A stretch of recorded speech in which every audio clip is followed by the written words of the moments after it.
Ahora va a ser el turno de la compañera, compañera trabajadora de EDESUR, es dirigente de su sindicato, integrante del Ejecutivo de la Central General de Trabajadores de la República Argentina, de la CGT, integrante también de la Internacional de Servicios Públicos, la compañera Mara Rivera. Bueno, muchas gracias, Gonzalo. Felicitar a AUTE por este encuentro tan necesario. Y creo que, Gonzalo, nos marcaste un horizonte en tu discurso. Creo que vamos a militar fuertemente porque Gonzalo marcó qué servicio público de energía queremos. Creo que es lo que estamos militando en todos los países de la región. Y quiero empezar de atrás para adelante porque nos marcaste un camino que creo que está en nuestra responsabilidad como sindicalistas militarlo. Creo que la película ya la vimos, la tenemos de todos los últimos años.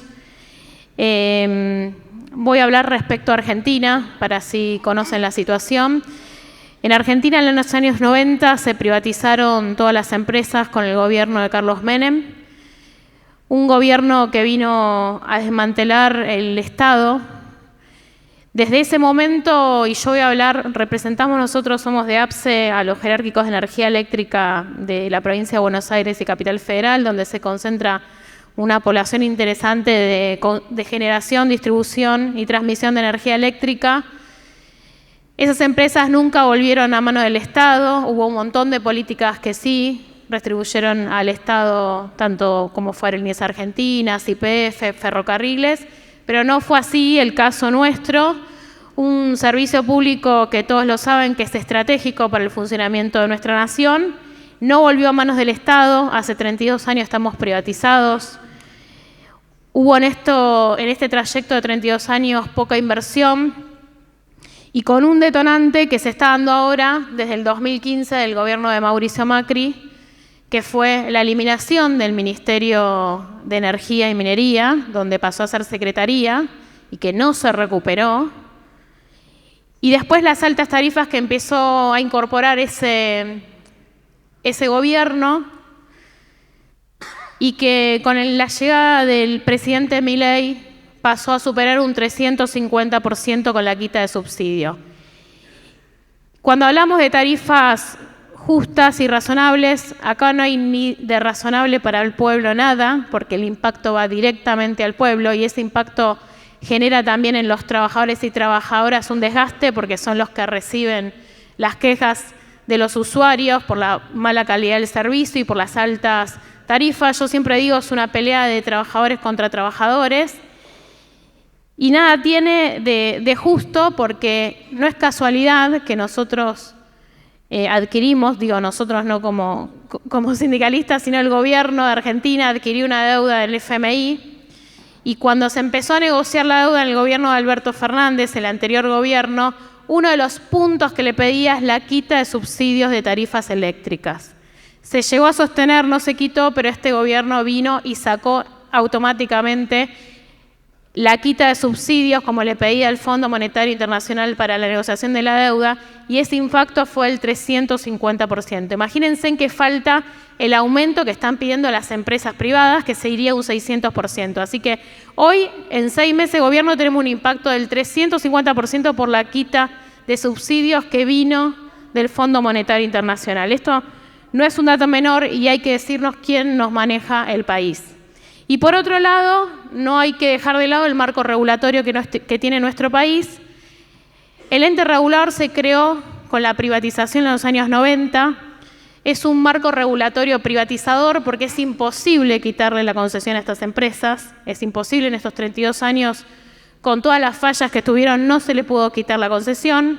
Entonces también ahí tenemos a un Estado que ya no tiene ministerio, que es secretaría y tiene un marco regulatorio privatizador. Esto se suma, en este contexto que le estoy contando, se suma que el presidente Milei, cuando asumió en diciembre, instaló un protocolo antepiquete, que el primero que hizo una presentación de denuncia fue el Movimiento Obrero Argentino en Unidad, que presentó ante la OIT la violación del Convenio 87, donde Argentina ratifica la libertad sindical.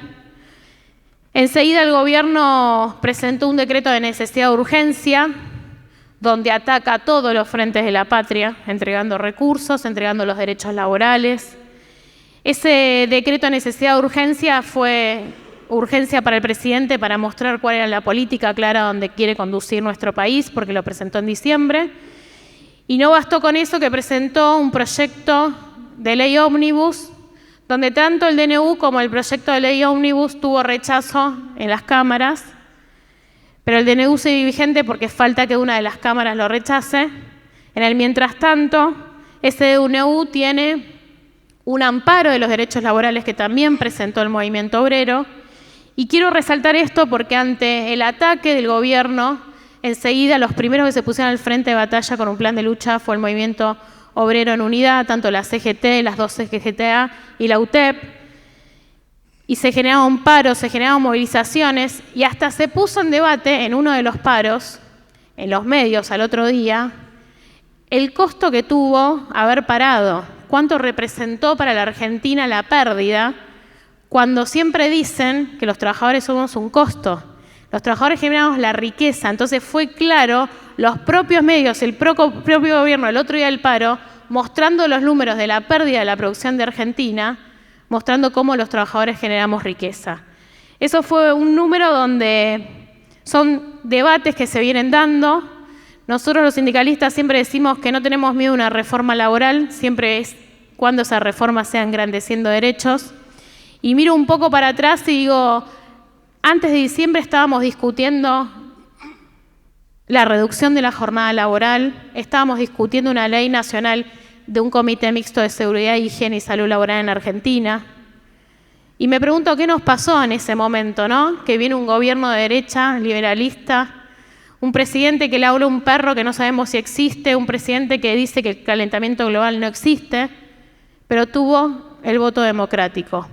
Entonces creo que hay que hacer también una reflexión de qué le pasa a la política, qué nos pasa al movimiento obrero, que por suerte fuimos los primeros que nos pusimos al frente de esta batalla y hoy continuamos, porque estos proyectos de ley siguen vigentes, el DNU sigue vigente.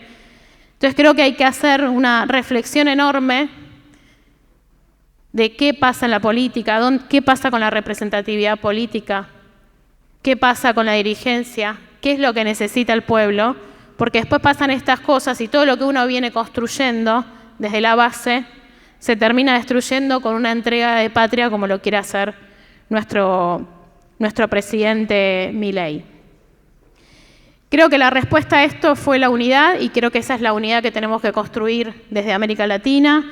Creo que los países hermanos que estamos acá, creo que es un mensaje.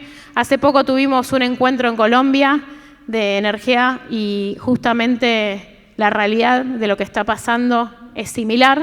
Entonces creo que nosotros tenemos que hoy salir con un fuerte documento, respaldar a esta actividad de AUTE y hacerla en cada país fortaleciéndonos porque vienen por todos. Así que a disposición de la lucha que se pueda dar como Argentina. Voy a cortar acá porque tenemos otros compañeros delegados y delegadas de nuestro país. Agradecerte y decir que vayan por la lucha de ese decreto o esa ley que puede salir por la reducción. Nosotros tenemos en Argentina el decreto 937, que es por riesgo eléctrico. Es una ley que le permite a los trabajadores y trabajadoras de la energía jubilarse a los 55 años por riesgo eléctrico. Creo que es una deuda que te tienen acá, así que a disposición para esa lucha y a seguir fortaleciéndonos con la unidad. Muchas gracias.